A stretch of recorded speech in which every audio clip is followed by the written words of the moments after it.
All right. Well, hey, everyone. Thanks for tuning in to this week's episode of the DoD Contract Academy podcast. This week, I have Teresa Evans. Teresa runs the federal sales team for Tier 1 Performance. Hey, Teresa, how are you today? Good. Thanks for having me. Good. Well, I know we've had a few conversations before, and I've got to learn a little bit about your business. And I found Tier 1 to have a really interesting history selling to the government, kind of in a unique space. There's some training you guys have done and some SharePoint work, and but the angle is interesting, and we'll get into that for sure. But I think maybe even more interesting is your background and how you ended up in the position you're in. So maybe we could start off with that. Sure, absolutely. I definitely have not had a traditional career for someone with my training. So, I have a graduate degree, a PhD in neuroscience. As a grad student, I studied traumatic brain injury, and then I've also done some research on anxiety and depression in higher education. It was in grad school that I first started working with the VA and the DoD because of my work in traumatic brain injury. But after grad school, I definitely have not been that traditional academic.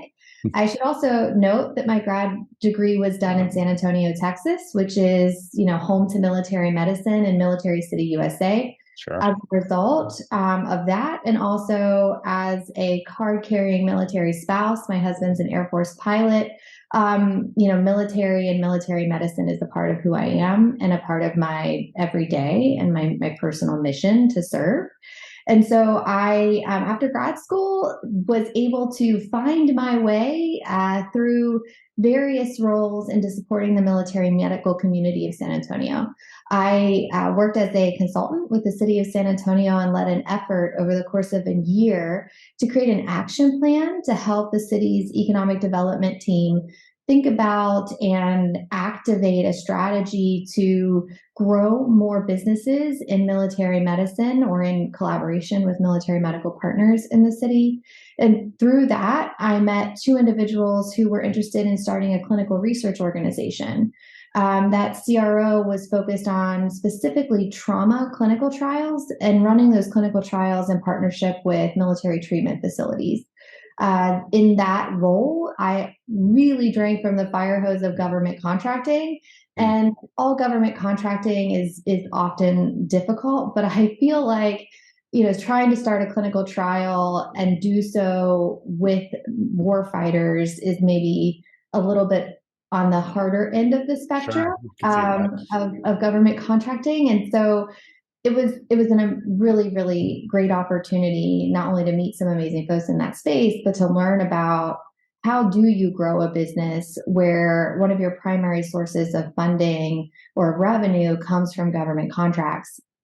And so as that effort was sort of growing and even really my role was transitioning away from the research side of the house and into more of an administrative leadership type role, I was approached about an opportunity at Tier 1. And so I left a little bit out of my introduction here today because it is quite eclectic. And if anyone Googles me, you'll see. But it was great when I learned about Tier 1 because it's an organization that wanted to hear the whole story. So Right. not just what I told you, but about my work in B2B tech startups, and I did some work in career professional development and all of those pieces. They all come to bear at Tier 1. And at Tier 1, I joined to lead our military medical portfolio, but quickly was offered the opportunity to really think about and oversee our entire government portfolio and landscape. And so now in my role every day, I'm thinking about how do I take all of these really, as you had mentioned, kind of unique skills and capabilities of the individuals I work with at Tier 1 and apply those to problems within the federal space. Sure. Well, I mean, you do have a very unique background. And by the way, thank you for your service as a military spouse. That in and of itself is extremely difficult. Never mind doing that and having like a high powered job and trying to balance, everything you're doing. So thank you for that. And of course, we've talked about San Antonio, which I love. I met my wife there, and I've been stationed there multiple times. And you're right, that's a hub for the military and military medicine, and there's so much that's going on there. So You said something interesting just talking about some of the experience that you did mention, as you were giving your background, which is working with a company that gets their primary income from government contracts. That is Mhm. very difficult, like problem set, I guess you could say, for any company that is relying almost exclusively on those type of contracts. Do you think you could like talk a little bit about maybe some of the problem areas and maybe strategies or tactics that you found useful in that role, trying to ensure that the income kept Yeah, coming in, the contracts kept getting renewed, et cetera?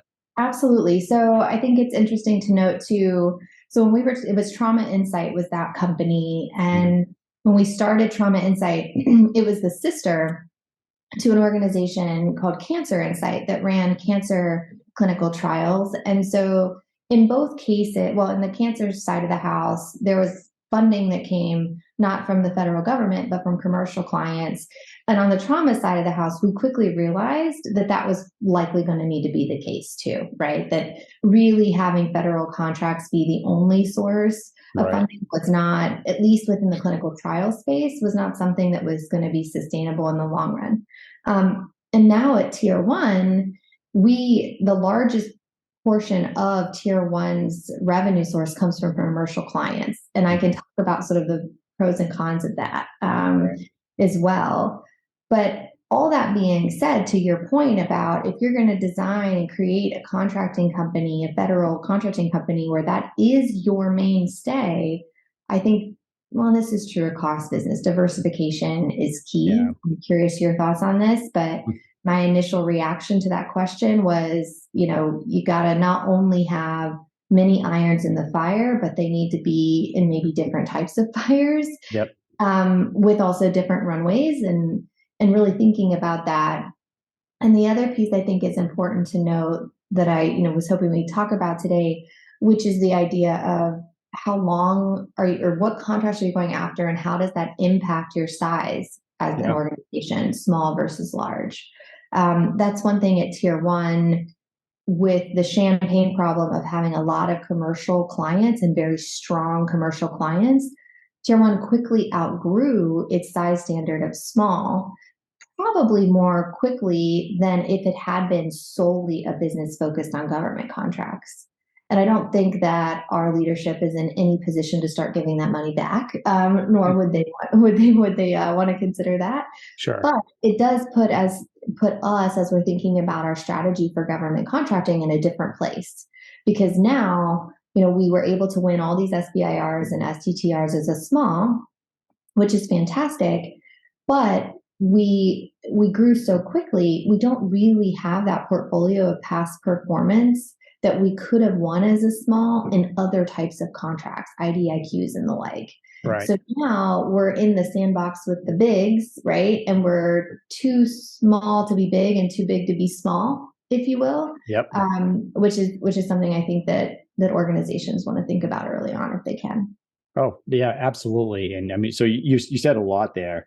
And I think that, just going back to I guess the first point, which is I agree with you. I think having a commercial line of revenue and a government line of revenue is absolutely the way to go. And I think it's good for a lot of different reasons, right? I mean, like you said, you have the economy fluctuating, right? A government contract can be a very stable, potentially large source of revenue for a business that is largely going to be unaffected by things that are going on kind of instantaneously. So it's rare that the government, they can cancel a contract, but it's rare that they're going to do something like that. And also, just aside from that, because it's also, you can't count on the government renewing with your business. You can't count on the government giving you another contract, right? So you can have all the plans in the world, but it's a lot of people in the decision making process, right? I think that looking at SBIRs and STTRs, though, it's interesting because a lot of businesses that got their start there, and I know we'll talk about this maybe a little bit later, but a lot of businesses that get their start there quickly realize that, and they call it the valley of death, right? Hey, going from an SBIR to a funded kind of bigger program level contract can either never happen or be extremely difficult to get there. And so a lot of businesses struggle in that area. Like, hey, how do I transition from these SBIR contracts to larger contracts? And the businesses that I've talked to that have successfully managed to do that, they're like, hey, especially if they use that SBIR money to develop a technology of some sort, like, hey, once we have the technology developed or the thing, we're selling it commercially, which of course is part of cyber usually is dual use technology. So now we have the commercial funding coming in that, we developed it off the government dime. So we own our business still. And then that commercial funding kind of keeps your business going until the government can get around to the years of programming it sometimes takes to, get a larger funded contract that's more traditional, especially for something that's unique. So I don't know if you've had experience in that realm also, but those are my initial thoughts on kind of government and Yeah. commercial. Yeah. So happy to speak to that. The experience I've had in that space largely comes from, again, being in San Antonio and helping with the project around economic development and talking to lots of startups and being in that medical device space, therapeutic space. I guess also a bit when I was working for the CRO as well, really thinking about early on with those clients.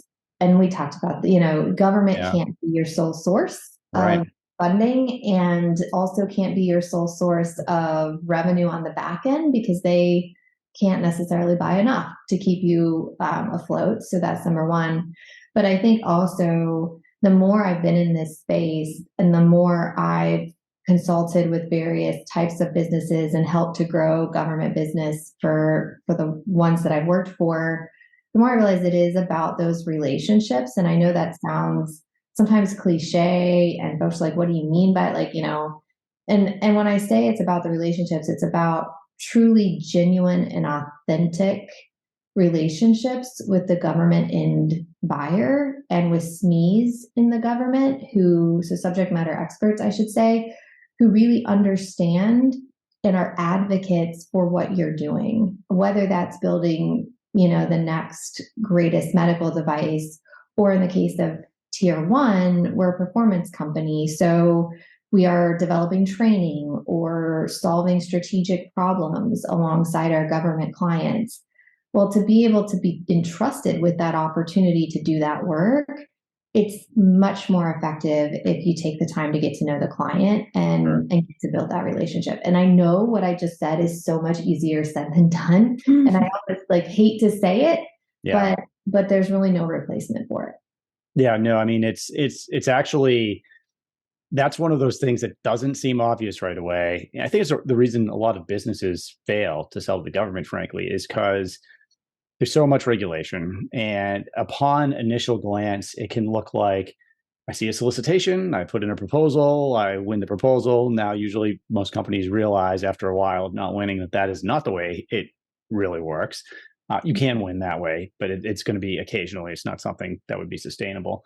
But yet that relationship is absolutely critical, just like you're saying. And I mean, once you're on contract with the government and companies that do really well typically have great relationships with the program managers and maybe the contracting officers, although they usually just kind of come in and out just to kind of get you on contract. But sometimes if it's the kind of recurring delivery orders, but that relationship is, it's what keeps the contracts going. It's how you expand what you're doing. They recommend you to other people, in the government that are doing that type of work. So critically important. You're right, not necessarily easy, but there are ways in people can listen to. We have other other podcast episodes on like RFI response and sources sought response and how to kind of get in there maybe a little bit early. But and of course there are conferences and things like that where you can utilize. But I don't want. I feel like we could spend an hour just Yeah. talking about how to develop relationships with the government.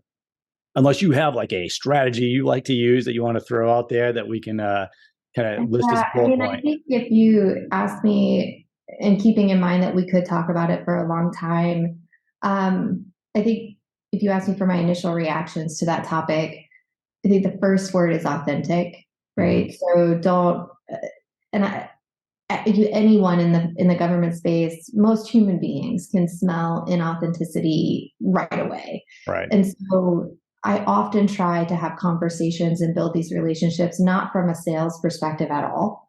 It's really because I truly do care and truly want to understand what the problem is, and that's where that consultant piece of me comes into play. Right. Um, and so I would say that, right? You're building relationships not as a salesperson at all, but really as someone who's truly interested and intrigued and wants to support in any way they can.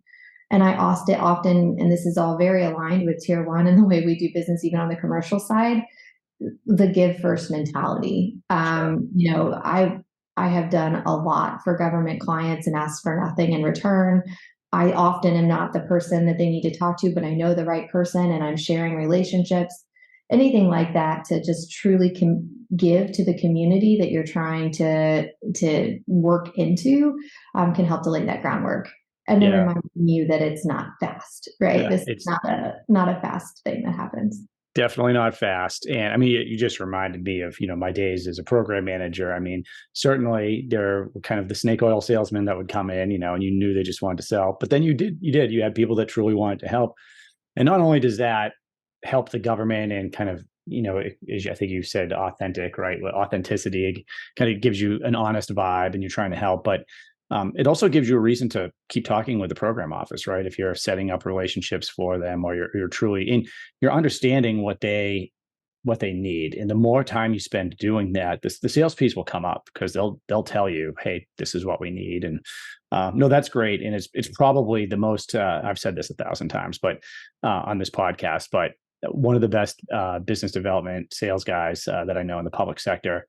Remember him saying, "Hey, if you just need to know one thing, if you want to be successful in federal sales, get meetings. Like that's it. Get meetings. Get that meet." But really, I mean, it's kind of underlining what we're talking about, right? Which is, I mean, you don't develop a relationship by just submitting a proposal or an RFI response, although one of those might lead to a meeting. But it's kind of in the meetings where you're meeting with them over and over again. And I try to meet with program managers. I meet with, if they have a weekly call, I might jump on there just to kind of listen to them, understand if there's a problem we can solve, and of course it ends up helping with sales too. So good.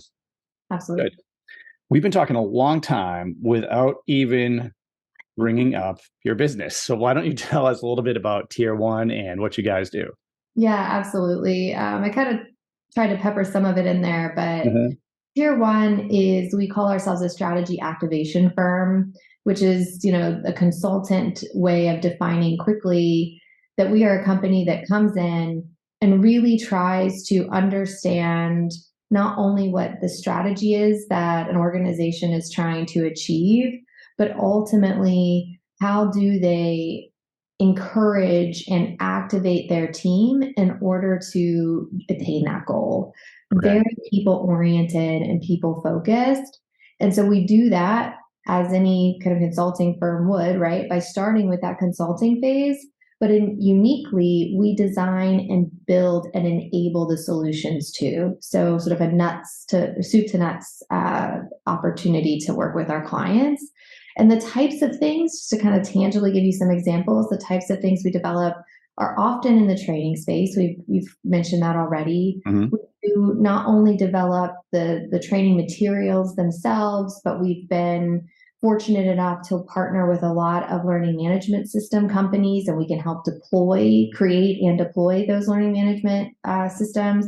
We've done a lot of organizational change work across Fortune 500 companies to really take a company from, I say a company, but a team often, or a group of individuals, or a culture from point A to point B in various directions to solve various problems. So I don't know if that gives you enough context, but the idea being that from a government contracting perspective, we're definitely a service industry type organization. We don't develop widgets or technology. I spend a lot of time partnering with those types of organizations Right. to go after opportunities together. Okay. Oh, so that's interesting. So, because when I look at some of the contracts in here, online curriculum development, development and validation of cognitive competency, blah blah blah. Right. So, but it sounds like you're not, because on first glance, because there's not a lot of information on my screen right now. On first glance, you could look at that and say, oh, they actually build the CRM, or the not CRM, but the software training Sure. tools. But are you more developing what's going into that training program, and then you partner with it like a Yeah, great question. UI or application company? Yeah, so we do have a full tech team, Mhm.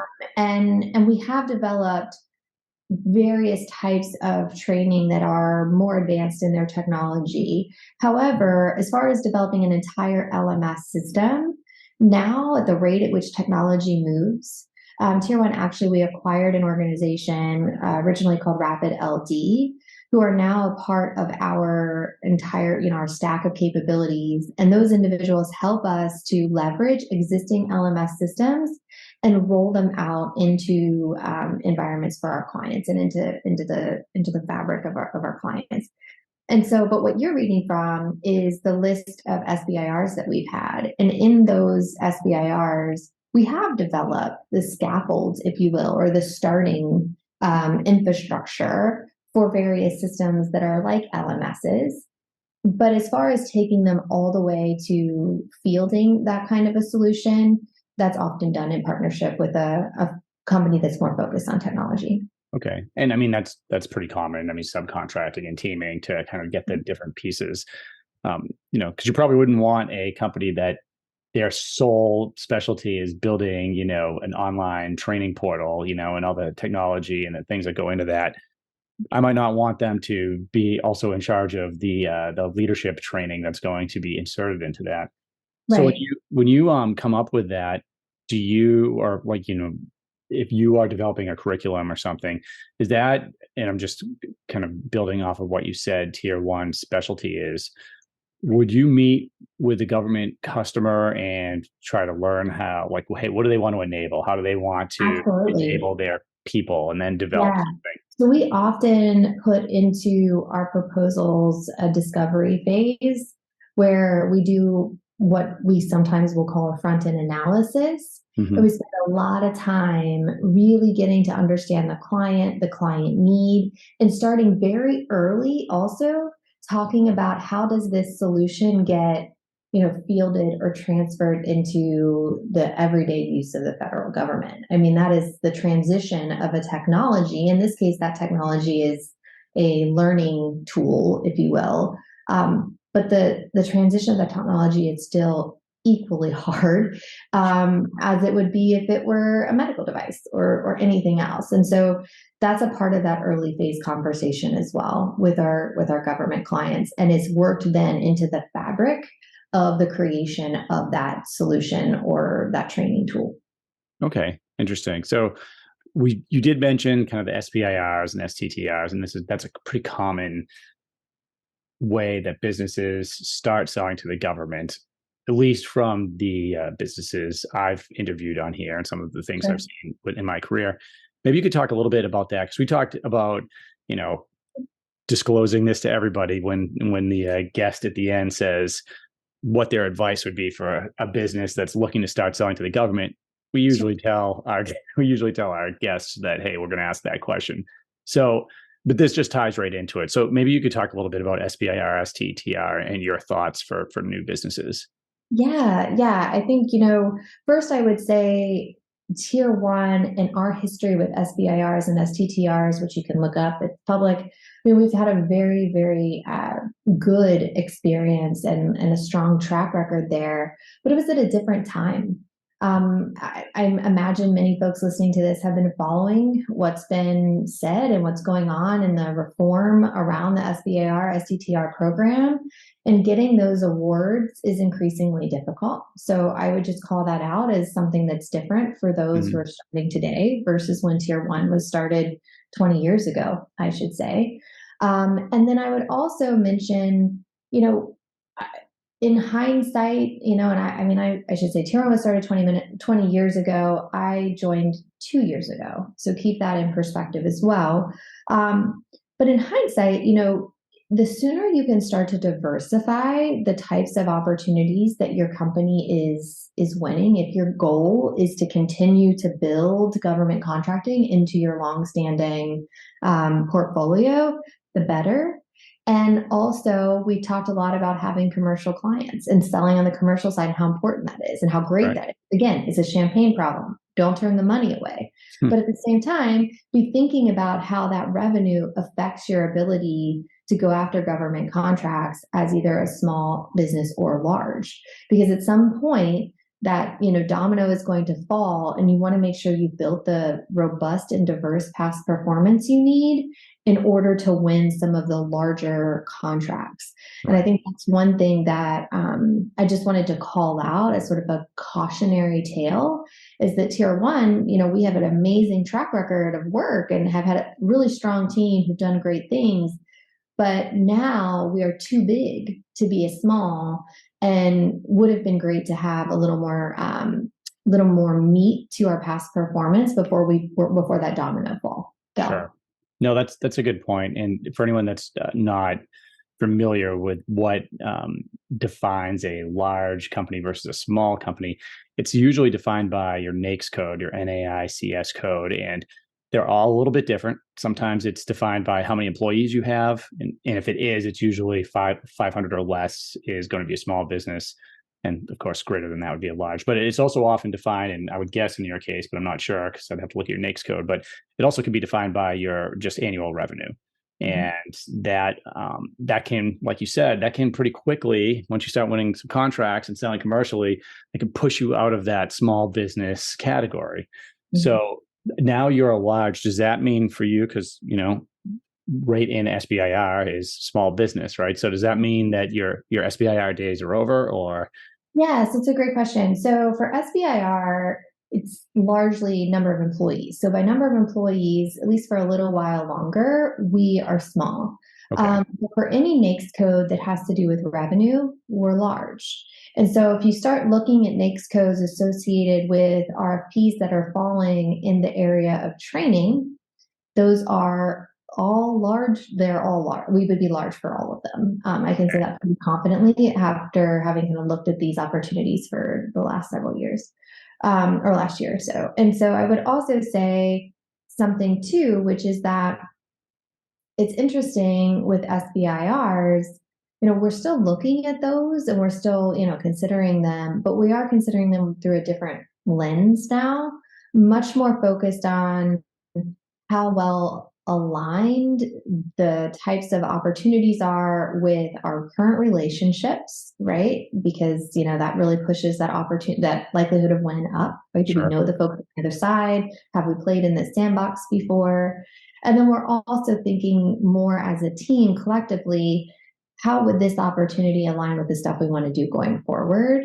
Trying to create almost more of a thesis, if you will, around the type of work that we do, and an alignment around a certain subset of work. If that sure. No, that makes a lot of sense. So if you find something like that, if you find an SBIR, for instance, that is aligned with what you're trying to accomplish, and the government personnel that could potentially sponsor you and right. co-sign an MOU and all of that. Now is the strategy you have to partner with a small business to in order to submit. So we don't have to currently for at least a little bit longer. Okay, Some so acquisitions that could come through, and who knows? We're, like I said, at 300 employees, and I think the cutoff is 500. okay, So gotcha. and so we have some time, but I will say, even though we have some time, we are bringing more and more partners in because, at least this is what I'm seeing, and I'm curious your thoughts. There's an additional, goes back to your comment about technology in tier Mhm. one's technology acumen. So SBIRs are now tending to come through looking for that technology solution, right? To the Right. thing. And so we have found that there's been a need to partner with other small businesses in order to have that technology piece. So back to the learning management system, we have a very strong partnership with an organization that does that type of work for the Defense Health Agency. So they and we have submitted SBIRs together as an Okay. example, where they do the tech piece. In Mhm. tier one, we develop the training. And I should also say we have a really strong stack of researchers and scientists on our team that can also develop the study to ensure that that training is resulting in the behavior change that it's supposed to, and that the folks are learning what they need to learn.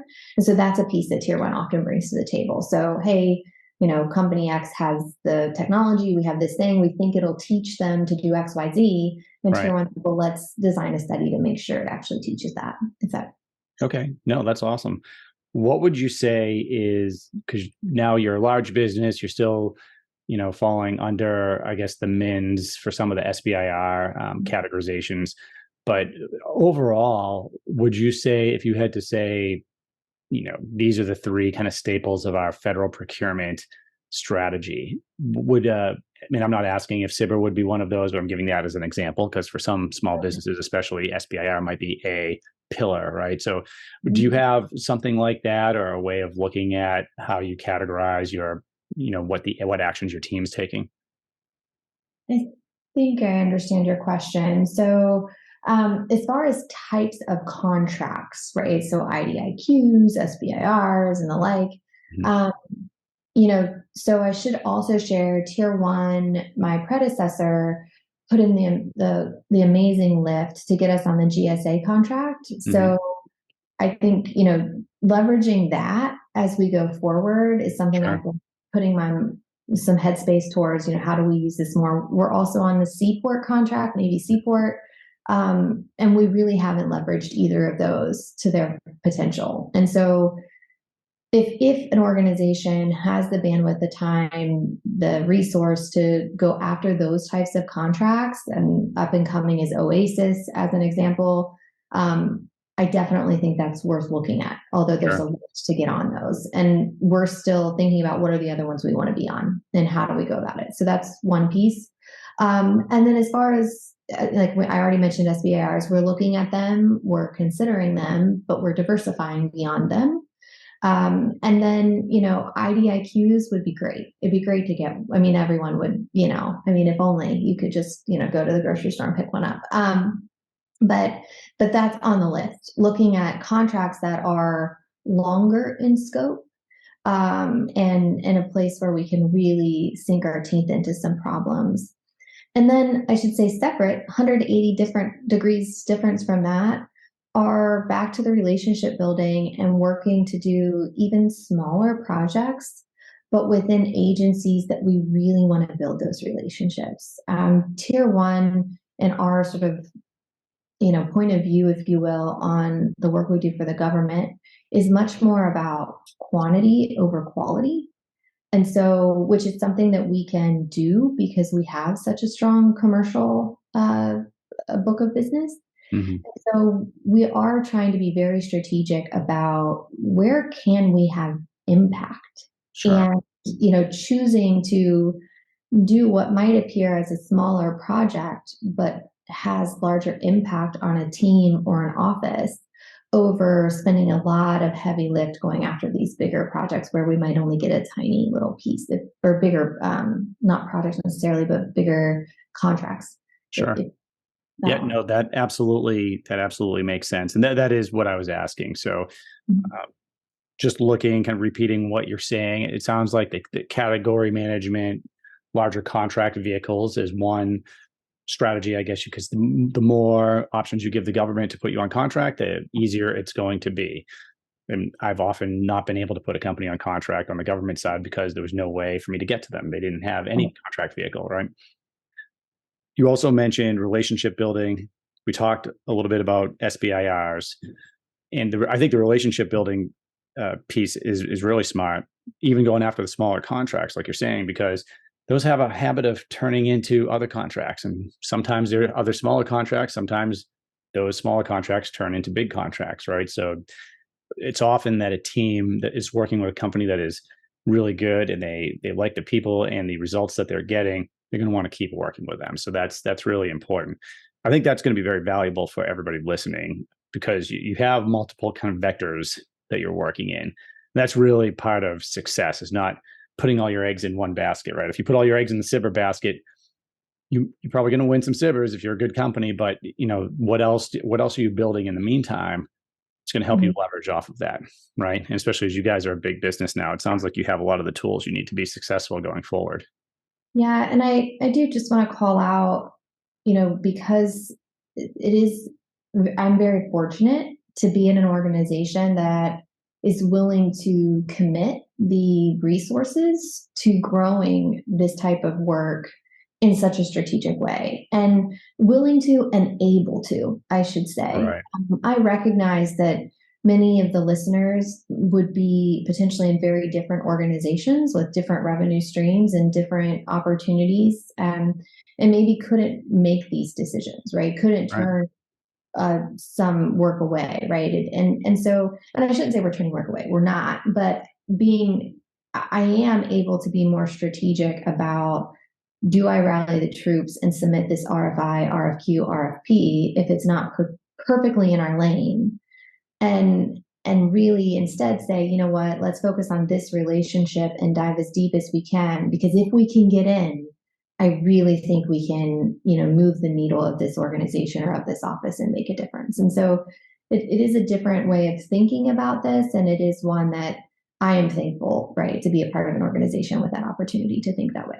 No, that's very smart. And you're right. I mean, every organization is not going to want to commit the funds necessary or the time to doing that type of work, right? Or maybe even getting a GSA contract. Not, Right. that's not going to be for everybody, and you don't necessarily need it to start off, but it may be a strategic play over time that you receive that contract, because you're going to find out about opportunities that people that don't have that contract don't know about, right? Because they don't necessarily, in fact, they don't all go through sam.gov. A lot of times they just go to the contract holder. I mean, that's just an example of one of the benefits in that particular space.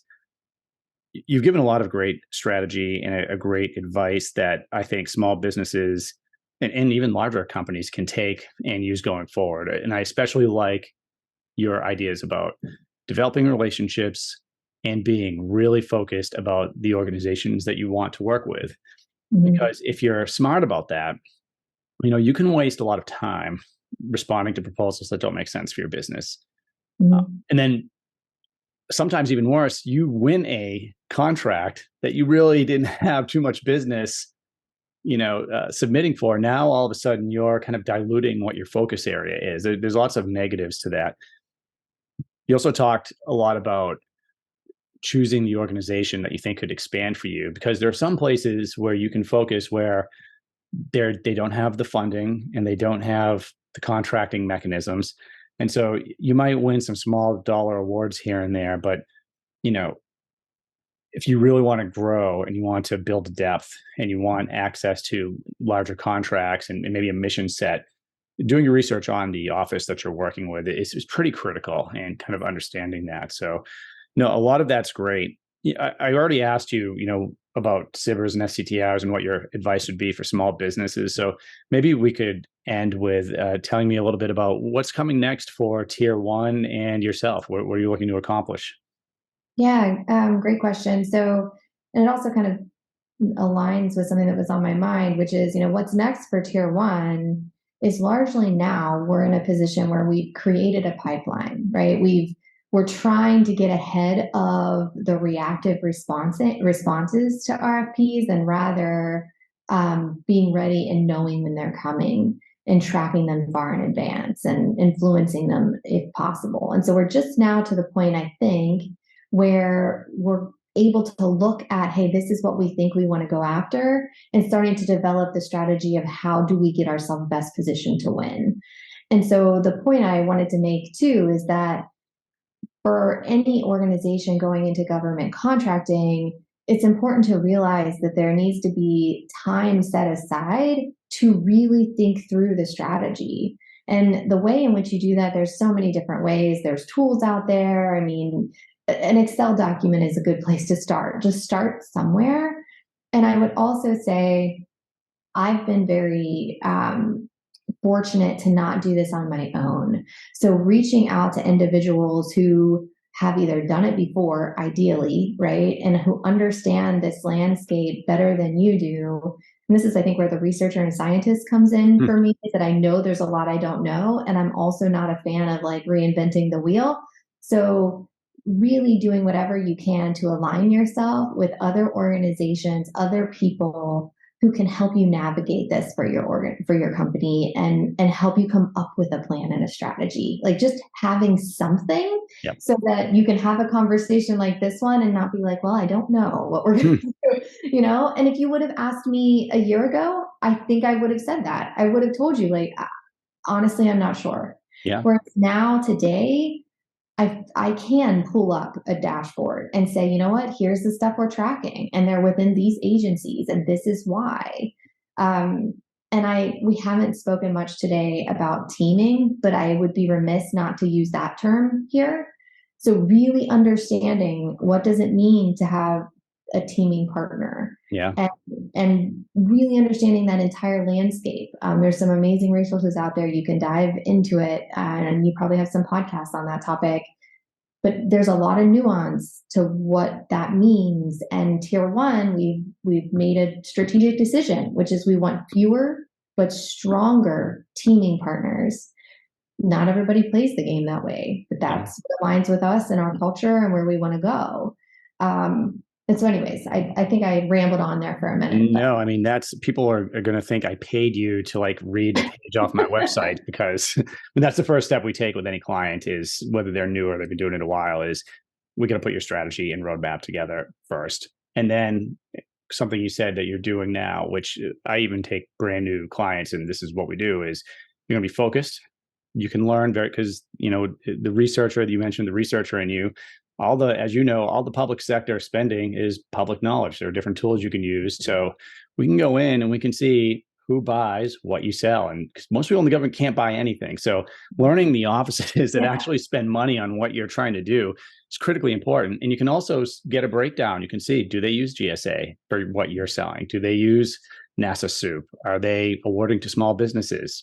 Some offices award more to small businesses. Some, award more to like 8A companies with 8A certification. Some tend to award to larger business. So you get a really good sense of who's buying what you sell from a company that looks like yours, and really have that step-by-step approach. And then, like you said, I mean, again, this is I'm going to have you like write the intro to our book. Is you find out about the opportunities ahead of time, and then you influence those. And we didn't talk about the market research phase, but for those listening, I don't let my clients engage on any RFPs or RFQs. It's all anything that comes before that, right? So RFI, sources sought, or finding out through acquisitions plans or whatever. But getting in there and meeting with the team that's going to have to develop the solicitation, that's where savvy companies are operating. And they're helping the government write these solicitations. Sometimes it never even goes to a competition, right? If they really like you and you have something unique, it could be a sole source award. So anyway, just a long way of saying that I agree with everything you just said, and I can see that you guys are going to have a long and productive time selling to the federal government. I'll be interested to see what you do over the next year. Maybe we can set up another podcast and get an update from you and listen to all the great things you've been doing. Absolutely. Sounds great. And I just, I appreciate all the kudos and the kind words, but it is a team effort. And again, government contracting is not easy to navigate. And I don't want anyone to think I've done it alone because I haven't. Lots of amazing folks came before me and are alongside me now, making this thing come to life. And hopefully, like you said, in a year's time, but it's a government runway, so maybe a year and a half or two, right? If you think it's going to be a year, it's probably going to be two. We'll have some wins to share with you. I'm sure you will. I'm sure you will. So, Teresa, if someone wants to reach out to you or to Tier One, what would be the best way for them to do that? Yeah, absolutely. So you can reach out to me through LinkedIn. You can find me there and message me. And then also Tier One, you can absolutely reach out to Tier One. We have a contact page on our website. So that's tier1performance.com. And then there's also tier1performance.com/government. Both of those places have contact pages. Just mention my name and I'll reach back. Great. Well, that is awesome. Thank you for coming on the podcast. For everyone listening, if you want to learn more, you can head over to dodcontract.com. We'll have the episode up with a transcript. You can learn more about Tier One and Teresa by going to LinkedIn. I'll leave all of that in the show notes. Thanks again for tuning in. We'll see you next week.